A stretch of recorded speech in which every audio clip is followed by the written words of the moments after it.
Hello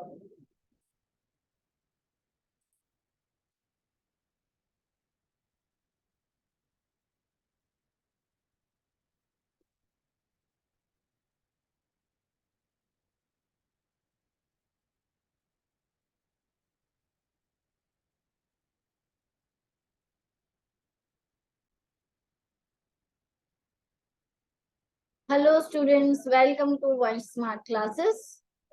अब हम control start कर रहे हैं। आईडी पास देना।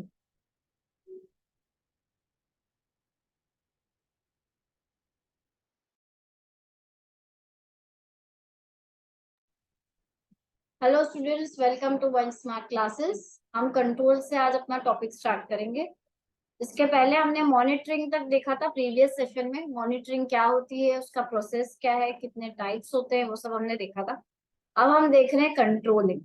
तो हमने ये क्या देखा था कि भाई कंट्रोलिंग क्या होता है। मेजर जो चीज होती है आपकी, वो प्लानिंग से रिलेटेड होती है। प्लानिंग से हमारे सारे फंक्शन स्टार्ट होते हैं।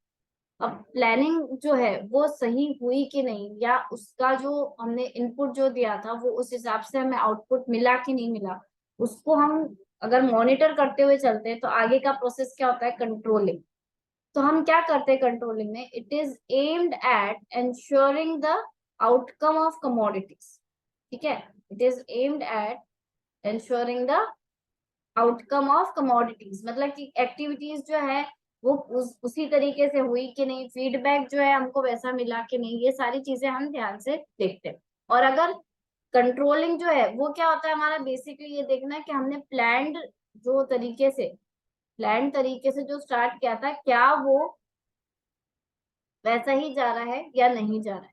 ठीक है, जो प्रोसेस है वो वैसा हो रहा है कि नहीं हो रहा है। तो सबसे पहले इस प्रोसेस में हम देखते हैं, फर्स्ट स्टेप आता है आपका establishment of standards. Standards establish करना। स्टैंडर्ड्स कौन से हैं?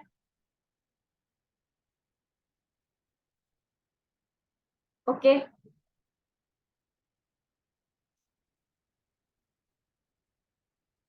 Establishment of standards. Establishment of standards क्या है कि पहला आप क्या करोगे, स्टैंडर्ड्स एस्टैब्लिश करोगे। कौन से स्टैंडर्ड्स? की भाई हमारे टारगेट्स।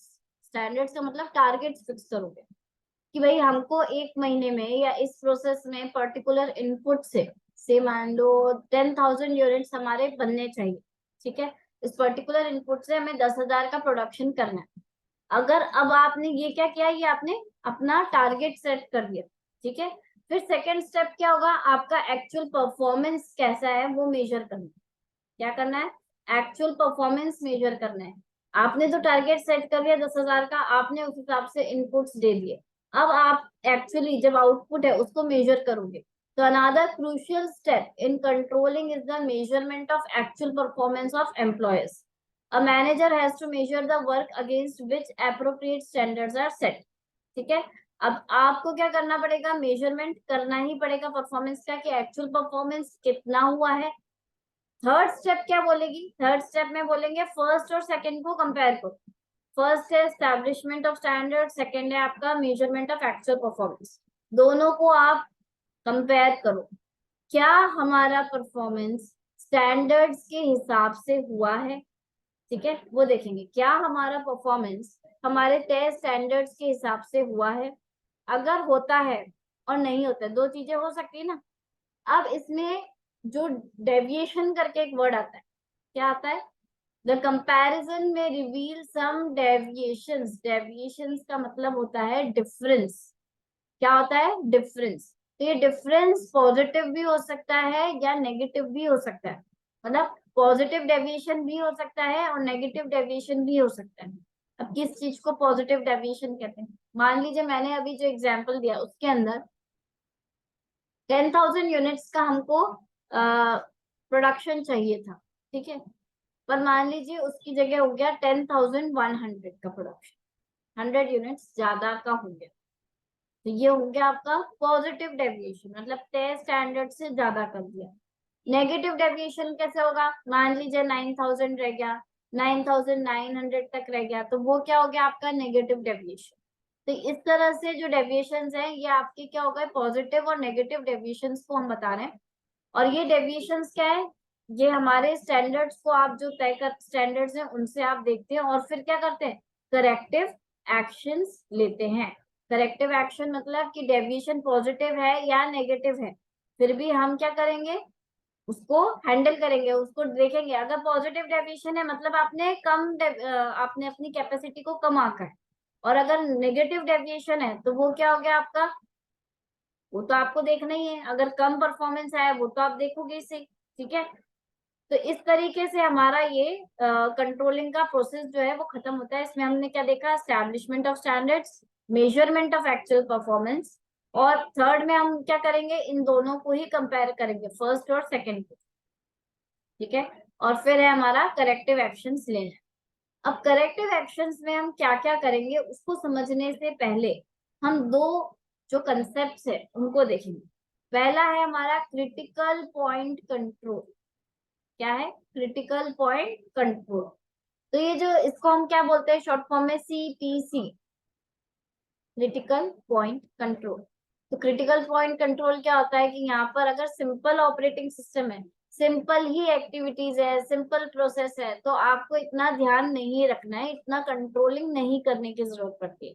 बट अगर कॉम्प्लेक्स प्रोसेस है तो आपको हर एक स्टेज पे चेक करना होता है कि आपकी जो चीज बन रही है, कमोडिटी बन रही है या एक्टिविटी चल रही है, तो वो सही चल रही है या नहीं चल रही, ठीक है। तो यहाँ पर हमको कंट्रोल्स क्या हर जगह लगाते रहोगे क्या, नहीं, हम सिलेक्टिव कंट्रोल्स लगाएंगे।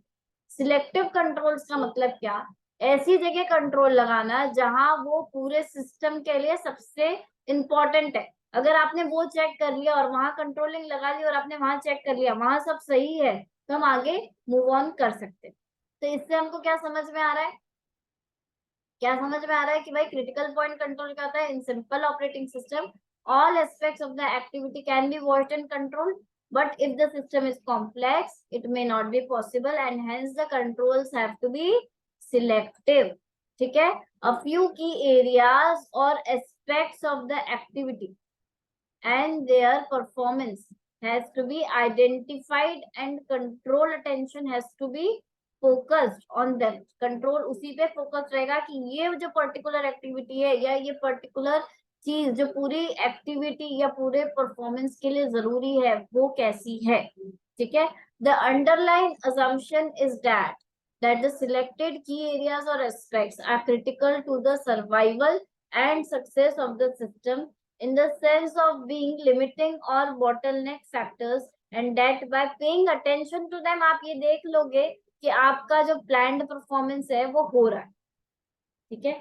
तो CPC मतलब क्रिटिकल एरियाज को कंट्रोल करना या की एरियाज को कंट्रोल करना जो उस पूरे प्रोसेस की जान है, ठीक है।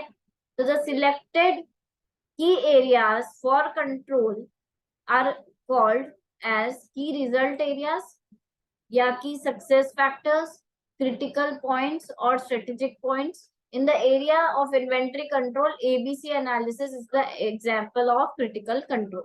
ABC analysis जो है वो इसका एग्जाम्पल है। नेक्स्ट है control by exception. Control by exception ये सेकेंड आपका कंसेप्ट है कंट्रोल में। अब कंट्रोल बाय एक्सेप्शन जो है वो दो तरीके, इसका नाम क्या है, एक और मैनेजमेंट बाय एक्सेप्शन। क्या बोलते हैं इसको, मैनेजमेंट बाय एक्सेप्शन। इसका मोटा मोटा मतलब क्या है कि जो आपके मैनेजर्स हैं, तो मैनेजर्स सब जगह तो इक्वली ध्यान नहीं दे सकते ना, बहुत सारा काम पे उनको मॉनिटर करना पड़ता है, तो हर जगह मॉनिटरिंग पॉसिबल नहीं है। तो वो कह रहे हैं कि आप क्या करो कि जो आपके इम्पोर्टेंट पार्ट्स हैं, सिर्फ एक्सेप्शनल पार्ट्स हैं, सिर्फ उन्हीं को रिपोर्ट किया जाए, और अगर माइनर डेविएशंस है, माइनर डिफरेंसेस है परफॉर्मेंस में, तो उसको आप छोड़ दो, ठीक है। तो अब देखो इसमें क्या लिखा है, this principle is widely practised by managers in organisations. It means that managers at each level should pay attention to only exceptional and significant deviation. मतलब अगर जैसे 10,000 का हमने एग्जांपल लिया था, 10,000 में अगर सिर्फ 9,000 हो रहा है देन आप करो, है ना, तब कंट्रोलिंग करने की जरूरत है। पर अगर मान लो 9,900 हो रहा है, 100 यूनिट से कम है या 50 यूनिट से कम है, देन इट इज ओके, आप उसको छोड़ सकते हैं। Only exceptional instances of offline functioning, सिर्फ कुछ कुछ ऐसी फैक्ट मतलब क्या बोलते हैं, कुछ कुछ ऐसे इंस्टेंसेस जहां पर कि आपको लग रहा है कि सिस्टम ऑफलाइन जा रहा है, बस वहीं पर आप remedial action low. Performance which is largely with in the permissible standards, ऐसा परफॉर्मेंस जो स्टैंडर्ड्स के अंदर ही है लगभग, तो और सिर्फ माइनर डेविएशंस है तो उसमें आपको मैनेजरियल अटेंशन देने की जरूरत नहीं है। तो हमने दो कंसेप्ट पढ़ लिए यहाँ पे, सीपीसी और कंट्रोल बाय एक्सेप्शन। ठीक है, सीपीसी मतलब की एरियाज पे कंट्रोलिंग करो, स्ट्रेटेजिक एरियाज पे कंट्रोलिंग करो जहां पर कि पूरे उस सिस्टम की जान है, वो हमने देख लिया। और कंट्रोल बाय एक्सेप्शन में हम क्या देखेंगे, ऐसे फैक्टर्स में आप ध्यान दो जो कि बहुत ज्यादा सिग्निफिकेंट है, बस उन्हीं पे ध्यान दो, जो छोटे मोटे हैं या जो माइनर डेविएशन है उनको छोड़। नेक्स्ट आता है आपका types of control. Types of control, तो दो तरह के कंट्रोल्स हम देख सकते हैं, तीन तरह के सॉरी।